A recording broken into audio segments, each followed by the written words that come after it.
Ese es el tema. Entonces, yo digo, a ver, pues vamos al número. Y si no, como decía hace un momento Enrique, pasaba como 40 y pico, 47 años de los beneficios que han tenido los transportistas. Y aquí lo hemos dicho. ¿Cuándo íbamos a tomar una decisión? Después de 10 años vamos a hablar de lo mismo. O sea, es hora de. Pero también, no sé si son los momentos o no, pero siempre una medida económica, al ser tomada por decisión política, va a traer consecuencias que no son agradables. Yo quiero complementar algo. Claro. En esa línea, usted acaba de topar, Javier, un tema importante. Ya que se va a hacer este sacrificio, el pueblo lo menos que espera es que el gobierno también lo haga. Entonces, y aquí está el matemático. Si usted ve, y están las cifras en la prensa, ¿qué es lo que el Estado va a terminar de dejar de recibir por algunas rebajas, por ciertos temas aranceles, que ya vamos a hablar del tema del asesoramiento total, ciertos temas de impuestos como el ICD, tiene un rubro, pero que lo que el Estado ahora va a tener, llámese porque le va a ingresar recaudación o porque deja de subsidiar, es muchísimo mayor. En la práctica, porque estoy hablando conceptualmente, significa que hay más dinero en las arcas fiscales. Y aquí viene la reflexión. Entonces, el Estado deja de subsidiar al ciudadano y ojalá que el Estado no sea el subsidiado ahora por el ciudadano con esta diferencia, porque líricamente, y así hacen todos los gobiernos, porque reitero, no conocemos un gobierno que diga te vamos a perjudicar, y peor un candidato, que toda esa plata que saca, que es una gran diferencia, que dicen que va a ser en seguridad, en educación y en salud. Ahora nosotros vamos a estar, el pueblo, los ciudadanos, las autoridades, más vigilantes que nunca en qué es lo que van a utilizar este sacrificio, porque hay un sacrificio menor al esperado, menor al anunciado por el Cuco en esta estrategia comunicacional donde el WhatsApp reemplaza a los libros y a las neuronas también, los megas han reemplazado a las neuronas, de que nos vendieron que poco más venía el diluvio y con ese menor ya terminas aplaudiéndolo. Ustedes comprenderán que es una estrategia más vieja que mi tatarabuela, sino que ahora con ciertos elementos comunicacionales. ¿Me explico? Ojo, debemos estar vigilantes de que ahora esos rubros que va a tener el gobierno no sean para continuar la farra, el dispendio y la ineficacia estatal. Henry, bienvenido, y a nuestros invitados que están también ya en esta mesa. La verdad es que escuchando a la alcaldesa el día de ayer y el día de hoy a la ex alcalde de Guayaquil, es mérito como la señora Ramiro, hablaban claramente de que esta incidencia fue digamos, la medida más grave o más impactos sociales, justamente la subida de combustibles, va a incidir en un incremento en pasajes. Básicamente, medida de transportación pesada, digamos que de alguna manera se dan en los productos, pero donde viene el problema y donde el pueblo va a sentir realmente es en el incremento de pasajes, si es que se da, porque alguien tiene que pagar la factura. Entonces, ¿qué medidas o qué hacer desde el punto de vista de la Asamblea para, digamos, bajar un poco el tema? Recuerda que ahora los municipios toman la decisión en lo que es urbano y lo que es nacional, en este caso provinciales o cantonales, lo toma el gobierno. Una interesante inquietud y con la experiencia que usted tiene en el tema, todo lo que es transportación, voy a hacer una digresión. Tomando como premisa que a sincerar las cosas debe ser positivo, transparentarlas, porque no puede haber distorsiones en la economía. Si asinceras eso, ¿por qué no se asincera todo? ¿Ya? Aquí lo decíamos hace los últimos meses. Vino el valor de la gasolina supera el precio real, perfecto. ¿Y por qué nosotros seguimos pagando 2 y 3 veces más en aranceles por importación de vehículos de lo que pasa en todas partes? Entonces, el Estado, por un lado, dice que transparenta, pero te sigue ahorcando por todo lo demás. O sea, que si vamos a tener una política de Estado, de transparencia en estos temas, debe ser integral. No puede ser a cuentagota siempre a favor del Estado, debe ser a favor del ciudadano. Entonces, mire cómo choca lo conceptual de lo práctico. Reitero una vez más mi línea comunicacional. No es al todo o nada como quieren ciertos agentes del gobierno que uno haga de corifeo. Por ahí no va el baile. Segundo, ya que estás tomando medidas positivas, que el Estado se ahorre esos recursos para que los pueda invertir los más pobres, porque no hay derecho a subsidiar a ricos o al contrabando. Perfecto. Eso en la práctica, que hasta ahí suena muy bonito, y más cuando lo escriben los analistas en Twitter, se aterriza en el transporte público. ¿Ya? Ahorita, ¿qué es lo que pasaría? ¿Cuál es la pregunta? ¿Han subido los pasajes? No. Ese es el facilismo. ¿Alguien está pagando más por el pasaje? No. Pero en algún momento habrá que subir los pasajes, porque si tú le subes el diésel, me explico, llega un momento que sin hacerle el juego al transportista, a ese que lamentablemente hoy día está conspirando contra el progreso y el bienestar de los ciudadanos, porque en vez de reclamar, está paralizando las ciudades y está coartando el derecho de movilización de los ciudadanos, me explico, ya desnaturaliza su legítimo reclamo y pasa a ser un tema gremial que, reitero, se están ganando en la animadversión de los ciudadanos, ¿no? Y eso es terrible. Ya por ahí escuché la municipalización del transporte. Cuando tú ves que a la gente la joden, la gente también comienza a decir de todo, porque se desespera. Ya hablan de municipalización del transporte, que es estatización, porque los buses son privados, ¿no? Ojo con ese tema, y van a seguir más ideas si sigue esto con la desesperación. Ya poco más en el que yo coja un camión, un bus, yo tengo manejo también y no tengo regulación, no tengo permiso, no tengo nada. ¿Estamos claros? Perfecto. Bueno, efectivamente, el gobierno toma todas estas medidas y dice, bueno, ahora los municipios encárguense, porque son ahora, con el traslado de las competencias de tránsito, los gobiernos municipales los encargados de poner el tema de la tarifa. Por ahí como crítica, porque sensibilizarse con lo que les pasa a los más pobres, parece que a algunos les causa urticaria. Una de las críticas fue, pero ¿cómo pues el municipio de Guayaquil en el 2016 ya elevó a 30 centavos? Recordemos qué fue lo que pasó. En el 2014 el gobierno por la crisis dejó de dar un subsidio a los transportistas. El municipio de Guayaquil, después de 2 años de estudios, de análisis y como contraparte la mejora del servicio en las unidades de transporte, autorizó el incremento. No es solamente porque tú ya vas a ganar menos que yo te tengo que aumentar, tampoco así es. Siempre el enfoque es el beneficio de los ciudadanos, en este caso, de los más pobres y la clase media, que son los que utilizan la transportación pública. Entonces, lo que tú acabas de decir con mucha propiedad abre un debate de lo que va a terminar pasando a futuro. Si el transporte público tiene que subir, ¿en qué consideración? ¿El por qué? ¿Cuál es la contraparte? No va a ser que va a subir solo porque los señores tienen cautizado al Ecuador como un mecanismo de chantaje, como un mecanismo de presión, como un mecanismo de conspiración, que se están comportando más no como un gremio, sino como otra faceta. Entonces, para que vean que el tema tiene sus complejidades, el tema no es tan fácil como decir sí o no. ¿Queremos el progreso del país? Sí. ¿Queremos una economía transparente? Por supuesto. ¿Que queremos que se transparente los recursos del Estado y que no se paguen ni se subsidie a quienes no se deben hacer? Estamos totalmente de acuerdo. Pero también manifestar legítimas preocupaciones, pensando siempre en el interés general y en los menos favorecidos, también es legítimo. Ya se proponía inclusive traer o buscar un plan de reemplazar todo el transporte público a que no use combustible sino eléctrico. Podría darse el caso, por dar un ejemplo, de cambiar todas las unidades, vamos a suponer, de buses de transporte urbano, con créditos a largo plazo, a tasas muy bajas. Mire, que es una gran idea. Y de hecho el gobierno nacional, el municipio de Guayaquil y la empresa privada lo están haciendo. Y eso es bueno, una convergencia. Trabajar, unir esfuerzos.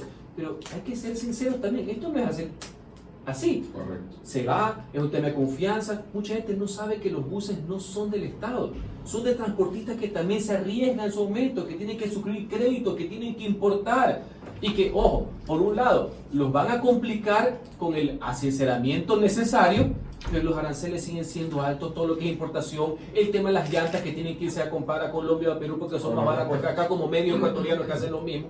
Me explico. Entonces, que se puede hacer sí, y que en un futuro, no solamente por tema de costos, sino por el respeto del medio ambiente, porque es lo menos contaminante, vamos a llegar a un momento, paulatinamente, ya se está trabajando en aquello, que vamos a llegar al tema de los buses eléctricos. Vamos a dar la bienvenida también a nuestros otros invitados, el matemático JJ Illingworth y el doctor Alberto Picay Paz, experto en temas laborales. Queremos integrar a esta mesa de diálogo. Doctor Alberto Picay, hay una reforma laboral en el camino. Hay un recorte de las vacaciones, de la burocracia de 30 a 15 días. ¿Es eso regresión o no de derechos?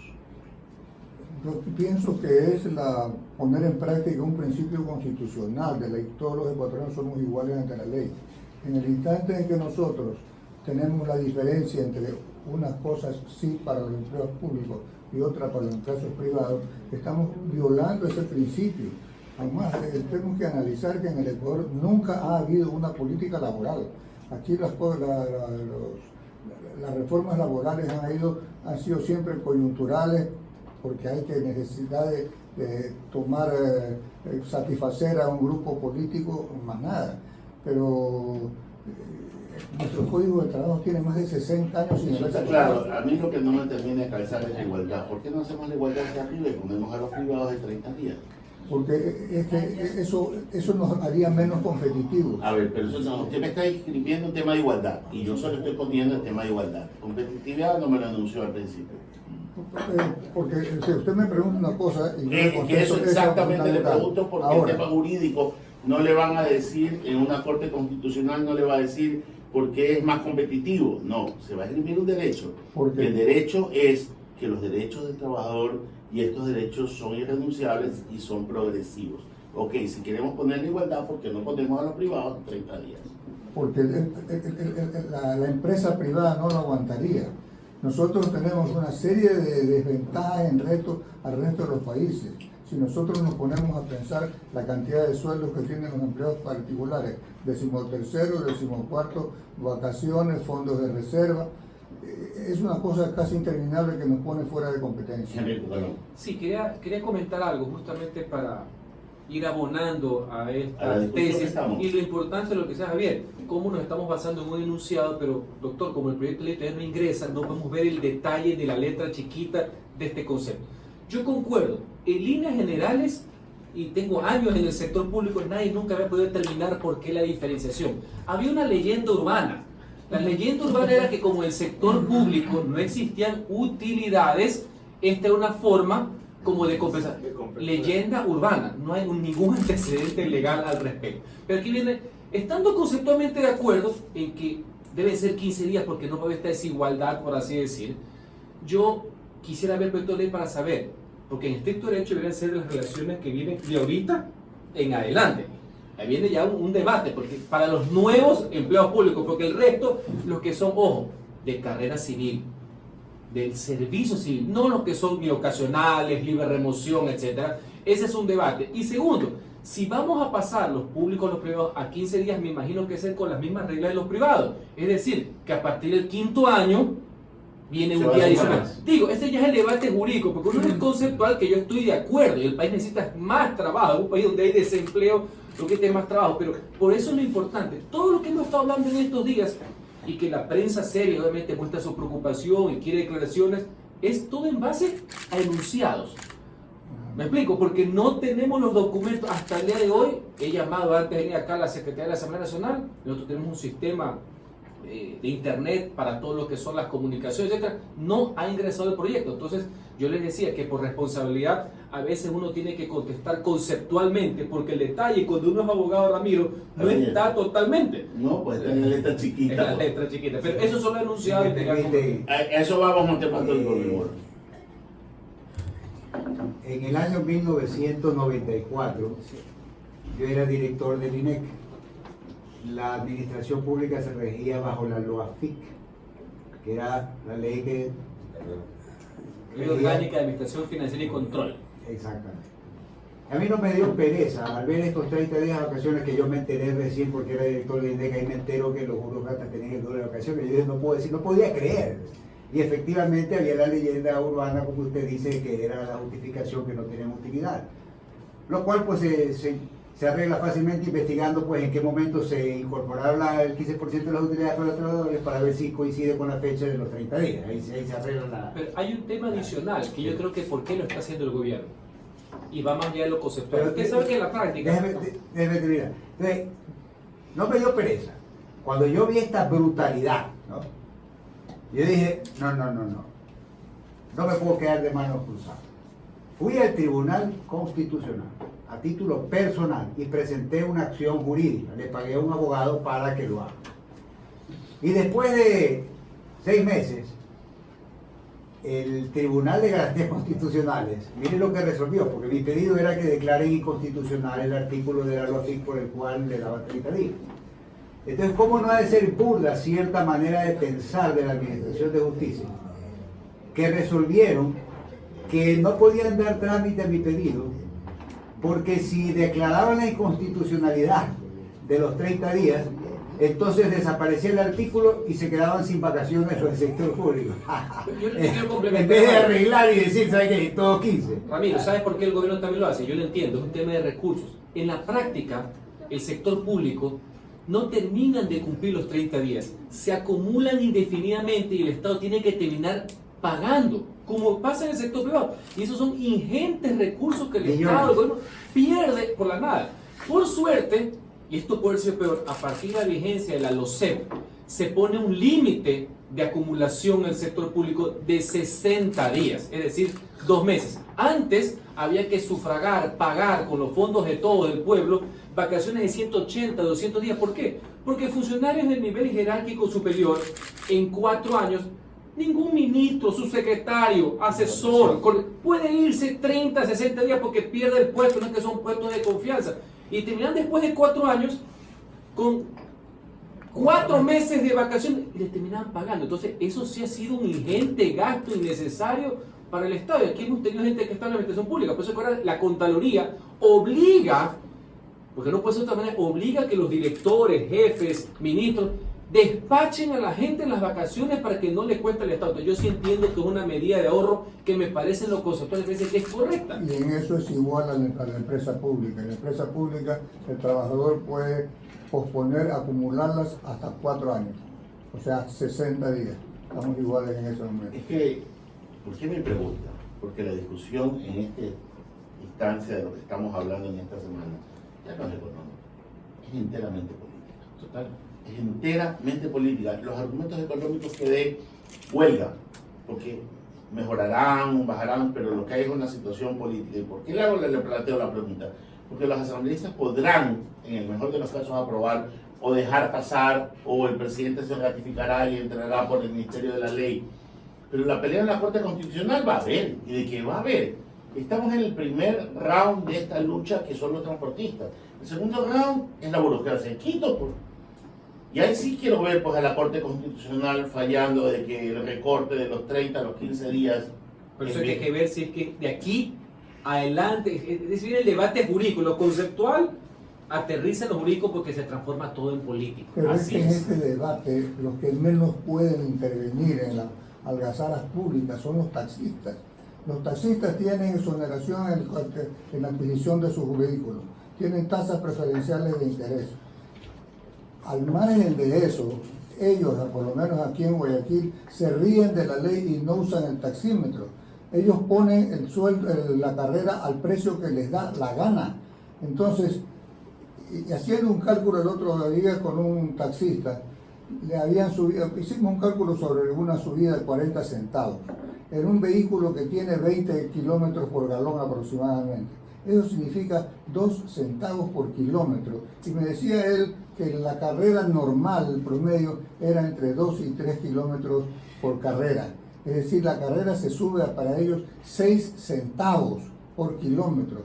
Es realmente mínimo. Después de todo lo que benefician, ¿qué hacen ellos allí si le van a poner a la carrera al precio que les dé la gana? En el instante que por cada carrera suban 50 centavos, se están ganando 44, 46 centavos por carrera. Entonces, quienes están ahí están siendo manipulados y como dicen aquí en este instante, lo que se está haciendo es manipulando a esta gente para que vaya a hacer problemas, más nada. Matemático, usted que es un hombre de números, hay algo dentro de esto que se llama estructura de costos. Y para tener una estructura de costos hay que tener números reales. ¿Tienen los transportistas los números reales para poder costear? ¿Tienen la transparencia de lo que decía Henry? A ver, si ya vamos a sincerar combustibles, sinceremos aranceles, sinceremos todo, y en ese proceso, en esa suma y resta, invoco que es un hombre de números, el gobierno ¿gana o pierde? El gobierno definitivamente gana porque deja de gastar en el subsidio. Me tocó ayer estudiar la estructura de costos usé dos bases de datos, una de Federico Búfar, que es profesor de transporte en la Universidad Católica, y la otra de un grupo empresarial importante. Básicamente, dependiendo qué información usted utilice, el aumento estará, el impacto para los transportistas de carga anda entre el 8 y el 17%. Es decir, que un flete de $500 va a pasar a costar entre 540, ¿ya? Y 580, por decirlo aproximadamente. Entonces, ese es el impacto en la factura de la carga. Pero obviamente, la carga no lo es todo en el costo del producto. Básicamente todas las mercaderías importadas pagan carga, y también las exportadas. Esta mañana recibí el dato de alguien que es bananero y además es dirigente bananero, y me dice que para él el impacto va a ser del 2%, es decir, que pongamos 15% de la carga en el costo de la planilla del tráiler, digamos, se transforma en un 2% porque el banano tiene otros costos. La carga pues es apenas un factor. De hecho, en el PIB el transporte es 5%. Eso es lo que vale el PIB, y el PIB se calcula pues a nivel de precios de venta. Matemático, y el 2% para ese sector o para el bananero, que es bastante. Bueno, ya es cuestión de opinión, de cómo lo perciba cada uno. En algunos casos yo pienso que, pongamos ejemplo, los electrodomésticos, ¿ya? Pagan obviamente la carga que de mercadería importada, etc. Y ahí se verá si pasa o lo que pasaba antaño, que la gente especula, y ahí coincido con Henry, que los transportistas son en el fondo una gran mafia que se ha beneficiado históricamente de esta subida. Casi se podría decir en otros países a nivel mundial, en Francia, Estados Unidos, Brasil, están ellos detrás de que se aumenten los combustibles para tener un pretexto y aumentar sus tarifas desproporcionadamente. Entonces, en Brasil, por ejemplo, ya la tarifa pues supera el dólar, $1, ¿ya? Entonces, el impacto no es tan grande como para que... Vamos a los 30 centavos que cobra actualmente aquí en Guayaquil un bus. Si usted le pone el 17% de aumento, estamos hablando de la sexta parte, son 5 centavos. No hay más. No hay más. Cubre esa eliminación del subsidio. Exactamente. Entonces, ¿Por qué tanto ganan con 5 y centavos? de repente, no, es que a mí me suben la quemallanta, etc. Luego las empresas que venden en el ejemplo electrodoméstico, van a decir, ok, me han subido la factura del flete, pues ahí viene la pregunta, voy a trasladar, como se hacía siempre, pues los costos pues, al usuario final. Y aquí viene el asunto. No estamos en bonanza. Entonces, yo no pienso que la elasticidad de la demanda va a permitir que las empresas suban todo lo que antes subía cuando había un paquetazo. Yo creo que ahora mucha gente, muchos empresarios se van a tragar el aumento, en algún caso será de 2%. De Para ser 3%, competitivo. Para ser competitivo. Eso es lo que yo entiendo que va a pasar. Ahora, en lo de fondo, el gobierno pues muy fácilmente ha dejado de gastar en este mal gasto que era el subsidio, pero ha obviado el recorte.